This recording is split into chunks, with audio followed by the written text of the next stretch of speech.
자, 지난 금요일 날 태풍 쏠릭이 우리나라를 빠져나갈 때 이산가족 2차 상봉단은 금강산을 향해 출발했습니다. 마치 태풍도 이산가족의 그 만남을 방해하지 않은 듯 보였죠. 그 가운데엔 엄마 뱃속에 있을 때 헤어졌던 아빠를 이제 수십 년 만에 다시 만난 아들의 눈물이 있었습니다. 또한 형님이 인민군으로 그렇게 끌려갔고 폭격으로 전사를 한 줄 알았는데 형님이 살아 있었던 그런 아우를 만나는 형을 만난 아우가 있었고요. 또한 전쟁터에 끌려간 셋째 형님 돌아올까 봐 평생 동안 이사 한 번도 하지 않은 형제들도 있었습니다. 또한 30년 전에 사망 신고를 했던 언니가 살아있다는 사실을 알고 눈물을 흘리며 그렇게 금강산으로 들어간 자매도 있었습니다. 우리는 가족하면 눈물이 나지요. 왜 우리가 가족하면 눈물을 흘릴까요? 그래서 우리가 가족을 통해 사랑이 무엇인지를 경험했기 때문이죠. 또한 그 사랑은 바로 조건 없는 희생으로 말미암는다는 것을 우리가 경험했기 때문입니다. 우리는 어머니의 희생을 통해 인간답게 사는 것이 무엇인지를 배웠고, 또 우리 동기 간의 조건 없는 따스함 때문에 우리가 삭막한 사회에 나가서도 따스한 정을 잃지 않고자 합니다. 가족 중에 누구도 자신의 이러한 사랑을 돈으로 보상해달라고 하지 않죠. 우리는 건강한 가족일수록 희생을 기쁨으로 주고받는다는 사실을 잘 알고 있습니다. 자, 희생, 누군가의 희생. 이 누군가의 희생이라는 이 문구는 지난 2주 동안 제 마음을 묵직하게 누르었던 그런 단어였습니다.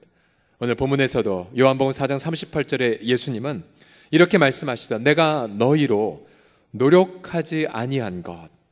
이 노력이라는 이 단어는 수고, 더 나아가 희생이란 단어로 번역될 수 있는데요. 내가 너희로 희생하지 아니한 것을 거두러 보내었노니.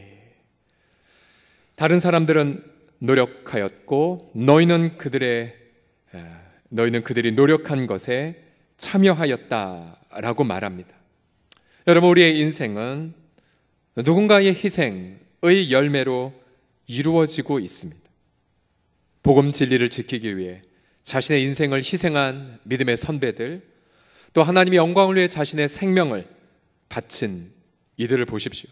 주님은 우리들에게 이러한 희생의 가치를 실천한 이들의 삶을 보도록 인도하고 계십니다.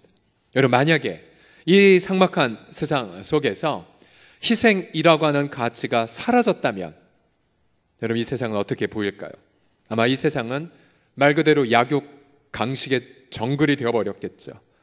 유전무죄나 혹은 무전유죄만의 탄식에 가득할 것이고, 이 갑갑한 세상 속에 사람들은 절망, 두려움만 그렇게 가득할 것입니다.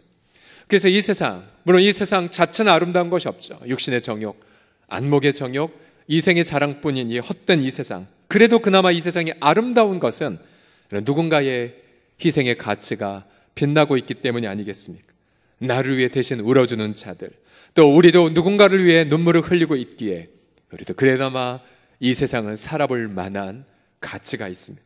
오늘 성경을 통해 저는 이 세상을 아름답게 만든 희생의 가치에 대해 우리 묵상한 것을 함께 나누길 원합니다. 첫 번째로 이 세상을 아름답게 만든 희생의 가치의 가장 첫 번째는 바로 이거에 대한 묵상이죠. 바로 이 세상을 창조하신 창조주께서 친히 희생을 하셨다는 사실입니다. 자, 첫 번째에 우리 교훈을 같이 읽어보죠. 세상에 시작.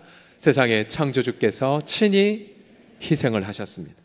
37절 38절을 다시 보시면 그런즉 한 사람이 심고 다른 사람이 거둔다 하는 말이 옳도다. 내가 너희로 노력하지 아니한 것을 거두러 보내었노니 라고 말합니다. 자, 예수님은 누군가의 희생의 현장에 지금 제자들을 보내고 계시죠.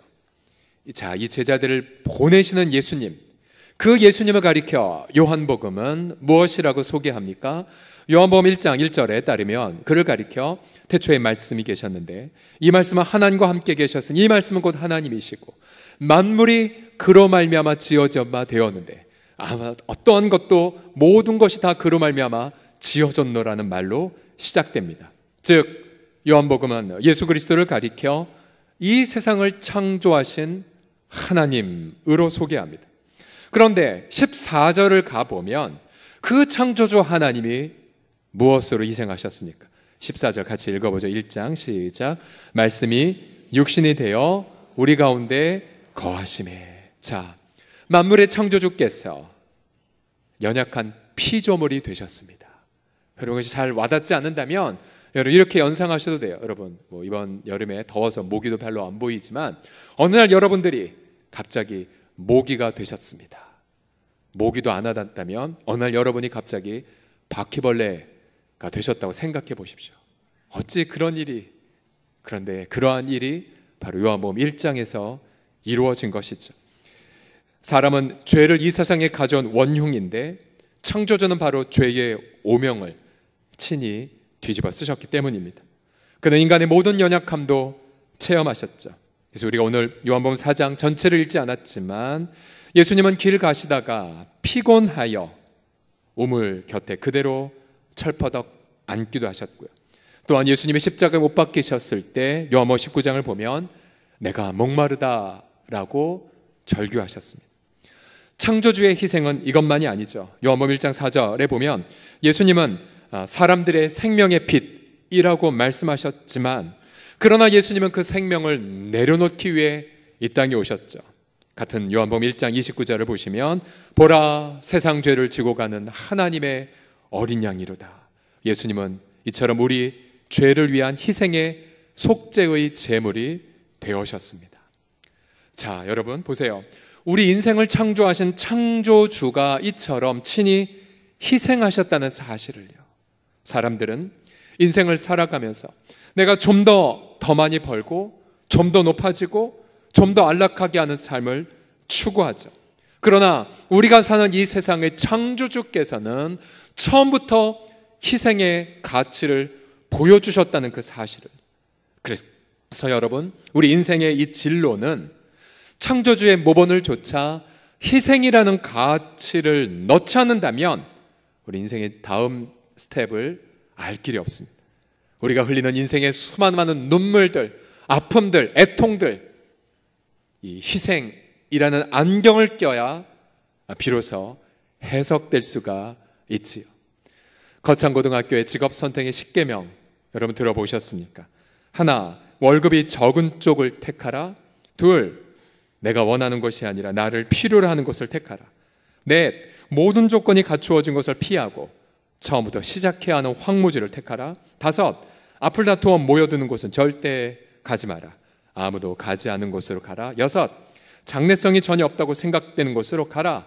일곱, 사회적 존경 같은 건 바라볼 수 없는 곳으로 가라. 열 번째 같이 읽어볼까요? 시작. 왕관이 아니라 단두대가 기다리고 있는 곳으로 가라. 여러분 만약 고등학교에 애 보냈는데 학교에서 이렇게 아이들을 지도한다면 어떤 부모들은 아마 민원을 넣고 그렇게 항의할런지 모릅니다. 왜요? 희생의 가치를 이해 못했기 때문이지요.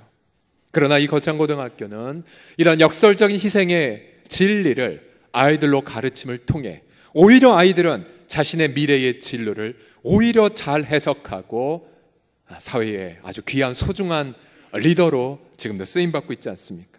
그래서 여러분 우리의 자녀의 진로와 미래, 그것은 희생하는 리더로 우리 아이들을 세워가겠다라고 결정하면 아이들의 진로가 보이기 시작합니다. 부부 문제도 마찬가지이죠. 복잡한 실타래처럼 부부관계가 얽혔다 할지라도 어느 누가 먼저 희생의 가치로 상대편을 바라보기 시작하는 순간 그 실타래는 풀리기 시작합니다. 여러분 희생을 통해 이 만물의 주대심이 드러났다는 사실을 기억하십시오. 희생을 통해 생명의 잔치가 시작되었음을 마음에 각인하십시오. 예수님은 성경 마지막 책 요한계시록 21장에서 이렇게 외치시지 않았습니까? 보좌에 앉으시니가 이르시되 보라 내가 만물을 어떻게 하셨다고요? 새롭게 하노라. 누가 만물을 새롭게 하십니까? 만물의 창조주 바로 우리를 위해 희생하신 그분 때문에. 그래서 여러분 바로 예수님의 그 희생 때문에 우리의 가정이 온전히 새롭게 될 것이고 또한 예수님의 그 희생을 통해서만 우리 일터가 또 내 인생이, 우리 공동체가 새롭게 빚어지게 될 것입니다. 우리를 위해 희생하신 예수 그리스도를 경배하며 찬양드리십시오. 두 번째로, 세상을 아름답게 만드신 희생의 그 가치는 희생의 삶에 우리를 동참케 하신다는 사실입니다.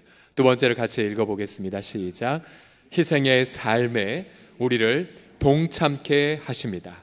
다시 한번 본문 38절을 보시면, 내가 너희로 노력하지 아니한 것을 거두러 보내었노니 다른 사람들은 노력하였고 너희는 그들이 노력한 것에 참여하였다라고 말합니다. 자, 그들이라고 하면 예수님 자신만을 아니라 많은 복수의 희생을 언급하셨죠.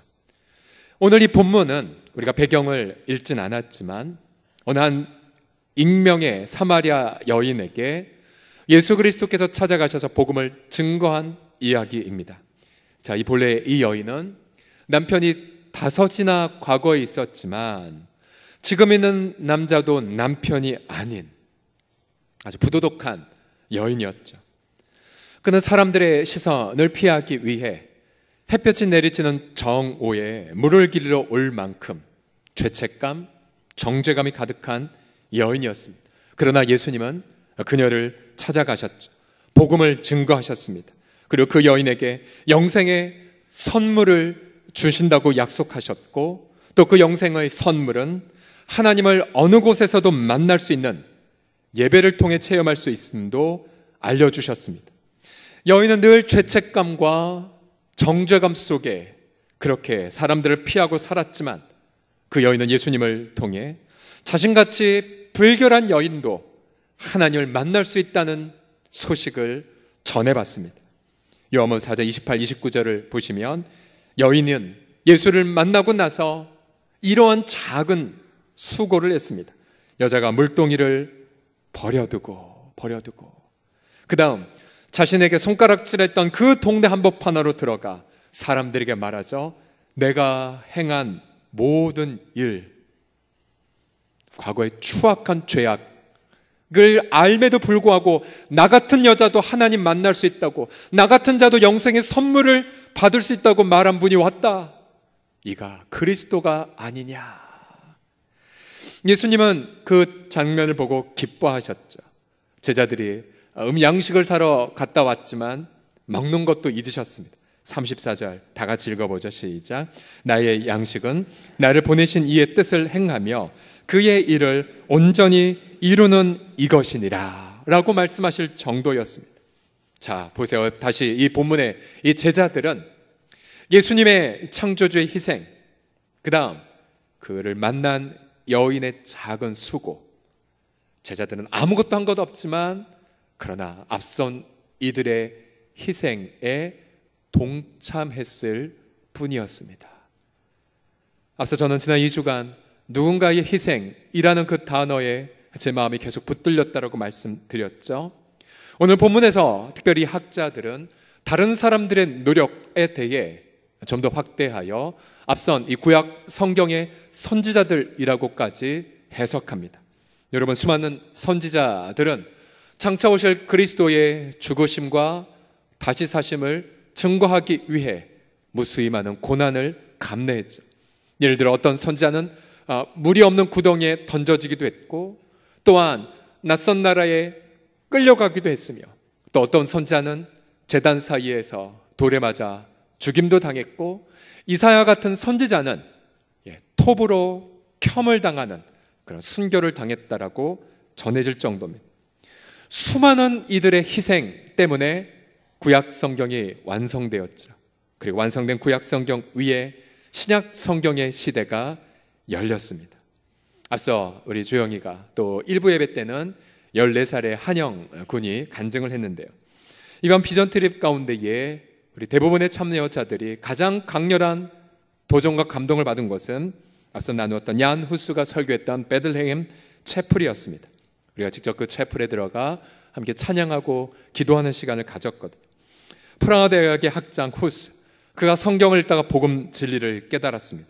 당시 로마 가톨릭에서는 성찬식 때에, 여러분 성찬식 때 우리가 몇 가지를 나누죠. 우선은 분병할 때 떡을 나누고요, 그 다음 또 뭘 더 나누죠?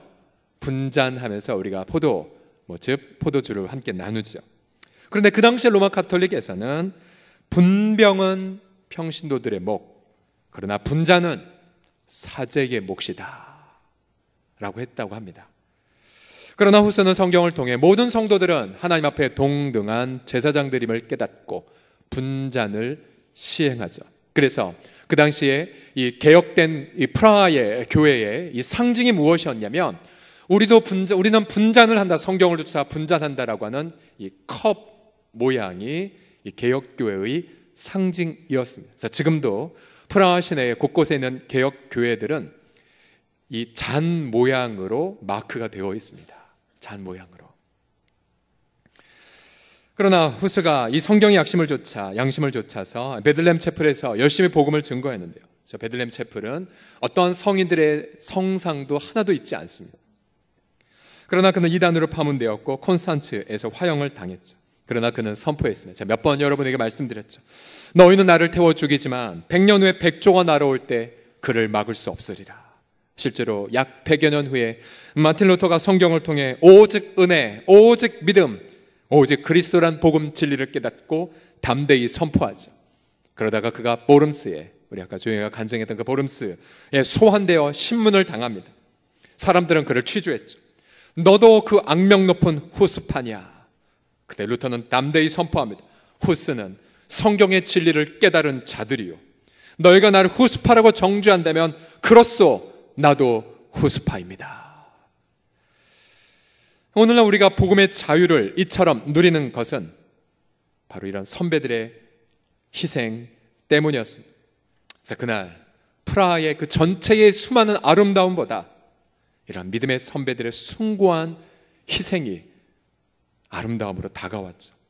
뿐만 아니라 그날 지난 2주에도 말씀드렸지만 강남의 안정된 교회에 그러한 선교 담당 디렉터로 있다가 늦은 나이에 또 10대 후반 20대 초반에 3남매와 더불어 선교사로 나간 한정훈 선교사님의 그 아름다운 헌신, 또 마침 함께 인솔해 온 우리 두 분의 교육자도, 한 교육자는 이제 100일 갓 지난 아내한테 맡긴 채 다음 세대를 위해 7박 9일을 헌신했고요. 또 함께 간 또 다른 교육자는 또 역시 세 자녀 사모님께 맡기고, 또 그의 어머님도 투병 중에 있는데 다음 세대를 위해 희생을 했거든요. 저는 그날 밤 프라하의 그 선교사님의 댁에서 과거의 믿음의 선배들의 희생, 또 현재 우리 동료들의 희생, 이것이 오버랩되며 깊은 강렬한 감동을 받았었습니다. 지난 여름에도 우리 다음 세대, 우리 교사들의 그러한 헌신을 보십시오. 우리 교사들이 얼마나 많은 희생을 다음 세대를 위하여 심었습니까? 교사 중에는 가정과 자녀들에게 긴급한 기도 제목이 있는 분들도 있었고, 또 어떤 이는 암 수술을 앞둔 그런 교사도 있었습니다. 그러나 그들은 다른 사람들을 위해, 다음 세대를 위해 희생을 했고, 그러면서 여전히 자신은 부족하다고 고개를 숙이는 교사들, 주님이 그들을 향해 얼마나 기뻐하고 위로하고 축복하실까요? 시편 126편은 우리에게 이렇게 외칩니다. 같이 읽어볼까요? 시작. 눈물을 흘리며 씨를 뿌리는 자는 기쁨으로 거두리로다. 울며 씨를 뿌리러 나가는 자는 반드시 기쁨으로 그 곡식단을 가지고 돌아오리로다. 아멘, 아멘. 여러분, 우리 중에 어느 누구도 눈물을 흘리며 씨를 뿌리는 걸 좋아하는 사람은 없어요. 우리 눈물을 흘리며 씨 뿌리기보단 당장에 기쁨으로 거두는 인생을 살고 싶죠. 그러나 여러분, 우리가 눈물로 씨를 뿌린다면 그것은 우리 댁에 기쁨의 열매를 맺을 뿐만 아니라 우리 때가 아니더라도 우리 후세대에 기쁨의 열매를 반드시 하나님 앞에서 맺게 하실 줄을 믿습니다. 야누스의 인생이 벅찬 감동으로 다가왔던 이유가 무엇입니까? 자신의 당대에는 열매를 맺지 못했어요. 그를 추종했던 20만 명의 사람들은 핍박받고 투옥되고 화형당하고 결국은 다 사라지게 되었지만, 그러나 100년 후 그의 씨앗은 아름다운 열매를 맺어 독일과 온 유럽을 강타했고, 우리도 그들의 열매의 한 일환이 아니겠습니까? 여러분, 지금 인생 가운데에 이 예배 시간 인생에 정말 올바른 선택을 내리기 위해 기도하는 분들이 계실 거예요. 가정이든 사업의 현장이든 내 진로를 앞두고. 그런데 그 선택의 갈림길에서 여러분 어떠한 선택을 올바로 할 수 있을까요? 이러한 질문을 던져보십시오. 과연 어떠한 나의 결정이 희생의 가치를 이루는 것인가? 내가 어떠한 인생의 발걸음이 눈물의 씨앗을 뿌리는 길이 될 것인가? 만약 여러분 그 길이 보장이 보이지 않고 위험이하고 박수받지 못하고, 그러나 분명한 건 내가 그 길을 가게 되면 누군가를 향한 그러한 씨뿌림이 된다고 확신한다면 하나님 뜻입니다. 결정하십시오. 그리고 그 길을 가십시오. 그리고 그곳에서 여러분의 눈물, 그리고 마음, 애정, 시간, 생명까지 희생하십시오.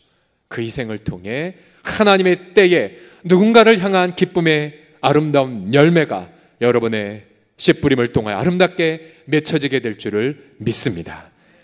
마지막, 세상을 아름답게 만든 희생의 가치는 이 세상 한복판 안에서도 영생의 기쁨을 누릴 수 있다는 사실입니다. 같이 읽겠습니다. 영생의 시작. 영생의 기쁨을 누리게 하십니다.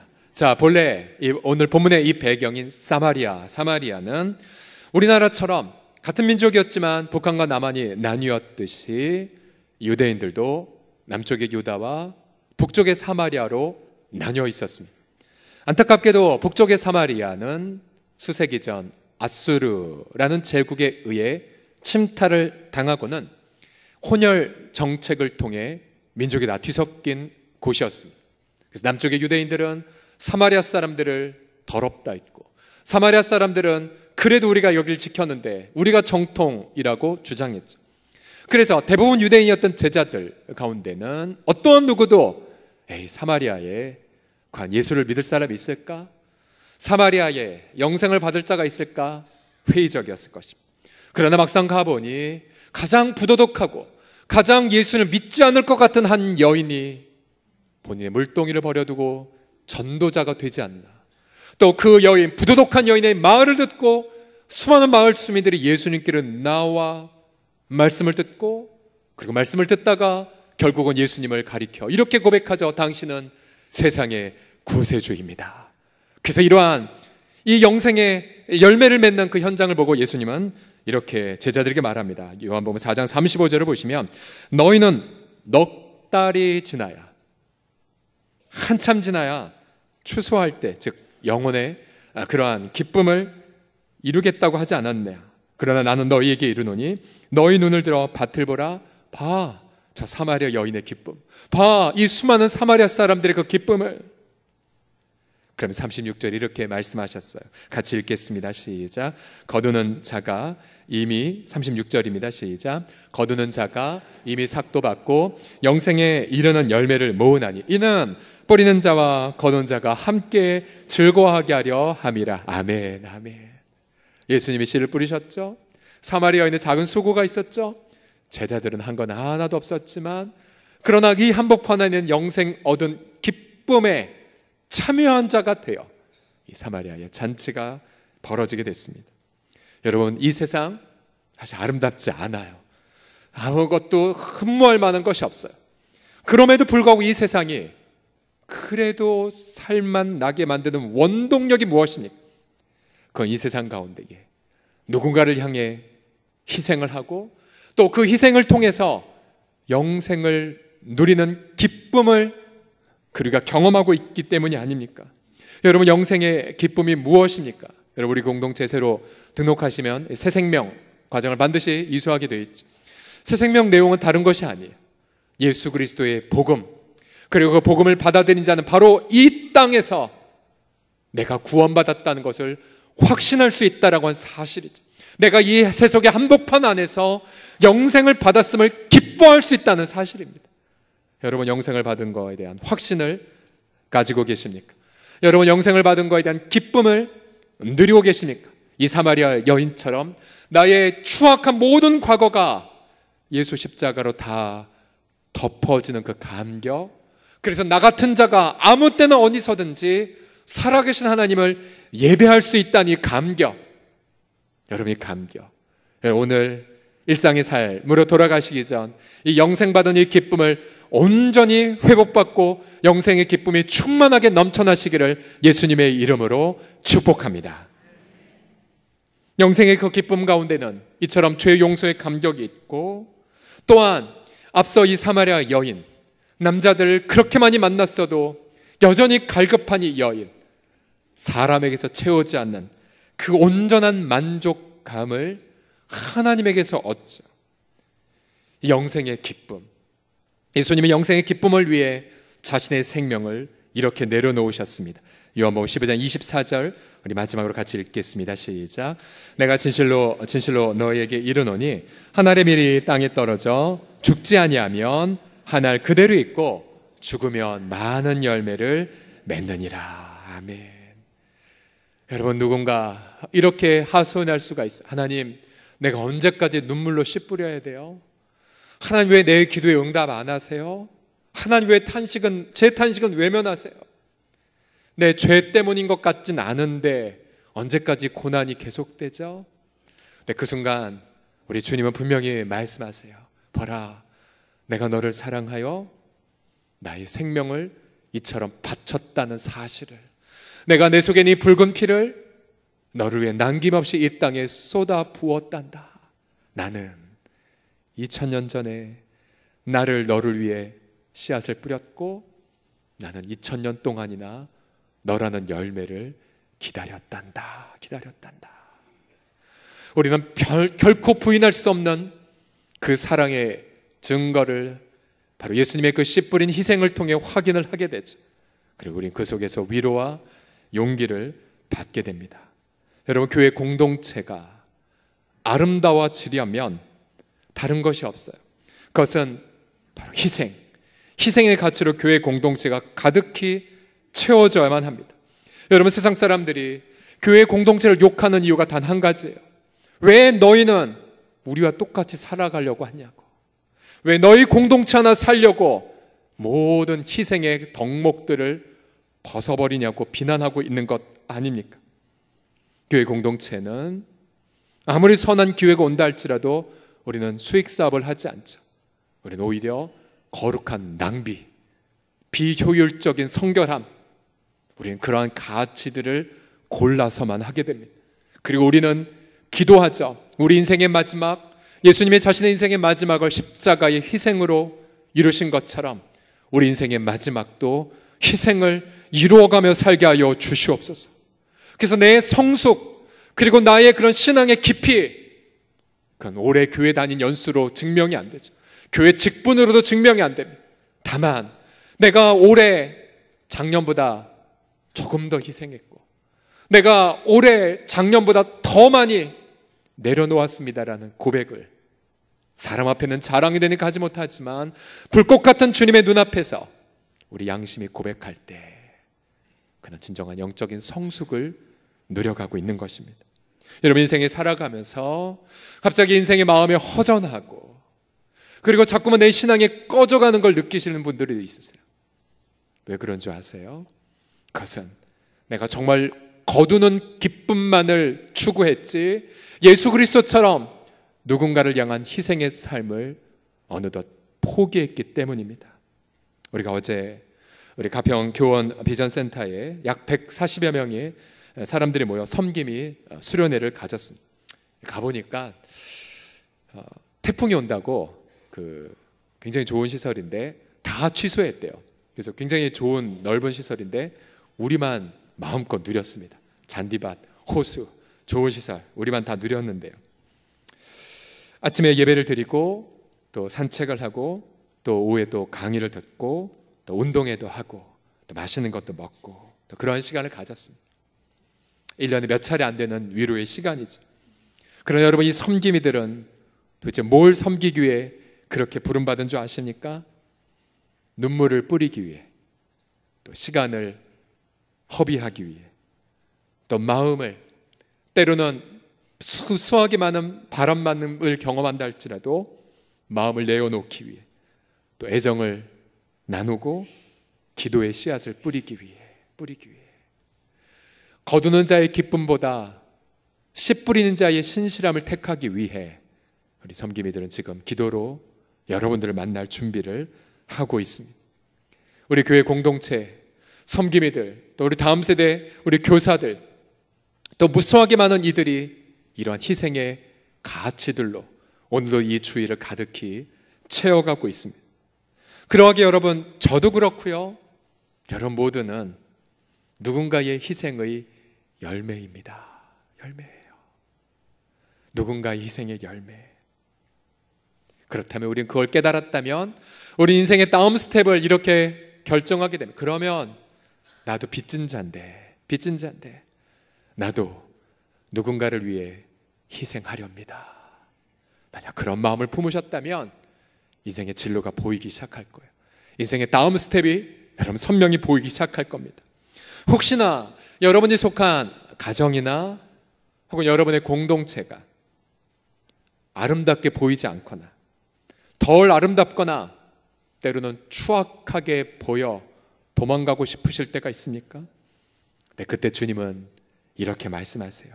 내가 나의 사랑하는 아들, 나의 딸아, 내가 말이야 이제는 너의 희생을 통해 네가 서 있는 곳을 아름답게 만들 것이다라고요. 너의 희생을 통해 너의 자녀들의 인생을 아름답게 만들 것이고, 너의 희생을 통해 너의 가정과 공동체를 아름답게 할 것이라고. 그래서 여러분 일평생 그 예수님의 희생을 나의 유일한 아름다움의 원천으로 삼아 여러분들이 세상을 아름답게 하고, 또한 더 나아가 우리 교회가 이 세상을 아름답게 만들어 가는 데에 또 다른 희생의 아름다운 씨앗이 되는 아름다운 하반기가 되기를 우리 주 예수님의 이름으로 간절히 축원합니다. 기도하겠습니다.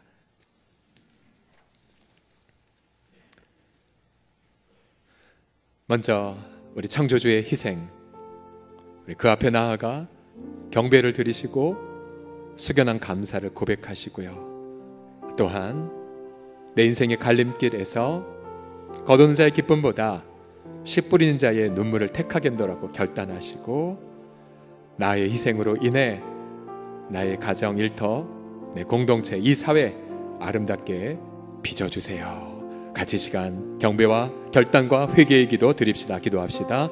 살아계신 우리 주 예수 그리스도 경배합니다. 주님 감사하나이다. 주님, 우리 모든 그러한 가치들을 동원하여 죽임당하신 어린 양을 경배하나이다. 우리를 위해 희생의 모범을 보이신 창조주를 예배합니다. 우리 모든 가치들의 아버지 하나님, 우리 모든 부분들의 진정한 아버지 하나님이여 예배의 대상이 되신 우리 창조주 그리스도 주 예수님, 거두는 기쁨보다 아버지 하나님의 뿌리는 자의 그러한 눈물을 택하겠나이다. 나를 통하여, 또 나의 눈물을 통해, 또 나의 시간과 나의 마음을 통해 우리 배우자를 아름답게, 또 우리 자녀들 아름답게, 또 우리 공동체를, 또 우리 한국교회도 또 다른 하나의 미랄이 되어 이 세상을 아름답게 만들어가는 아버지 하나님의 동로 되게 하여 주사. 주님, 내가 너희로 아버지 수고하지 아니하는 것에 동참하게 하였나니 거두는 자, 또 아버지의 뿌린 자 모두 다 영생의 기쁨을 나누어 가는 이 한 주간 주 예수 그리스도여 보내게 하여 주십시오. 모든 아버지 하나님이여 탄식과 슬픔들이 떠나가 아버지 하나님이여 정말로 예수 그리스도와 더불어 희생의 인생을 살아가는 거룩한 아버지 하나님의 깨달음의 기쁨이 넘쳐나는 우리 모든 귀한 성도들, 우리 식구들 다 되게 하여 주시옵소서. 지나간 60년간 무수히 많은 선배들의 희생의 씨 뿌림으로 우리가 이처럼 자유와 기쁨과 충만함을 누리는 공동체를 향유하게 하심을 찬미하나이다. 누군가의 희생에 빚진 자가 되어 우리 주 앞에 나아가나이다. 우리 창조주 예수 그리스도를 경배하나이다. 주님이 우리 인생을 아름답게 만들기 위해 자신을 희생하신 그리스도여, 우리 인생을 통해 우리 가정이 살아나게 하시고, 우리 자녀가 아름답게 인생을 살게 하시고, 우리 한국교회의 희생을 통해 우리 사회가, 이 민족 사회가 다시 한번 아름다워지는 은혜를 경험하게 하여 주옵소서. 때론 우리 당대에 기쁨의 열매를 맺지 못한다 할지라도 하나님의 때에 반드시 기쁨의 열매를 맺음을 기대하며 오늘 기쁨으로 나의 인생을 씨앗을 뿌리는 우리 귀한 아름다운 희생의 동참자들 되게 하여 주옵소서. 주 앞에 감사를 드리며 예수 그리스도의 이름으로 기도드립니다. 아멘. 하나님 앞에 감사의 박수 올려드립시다.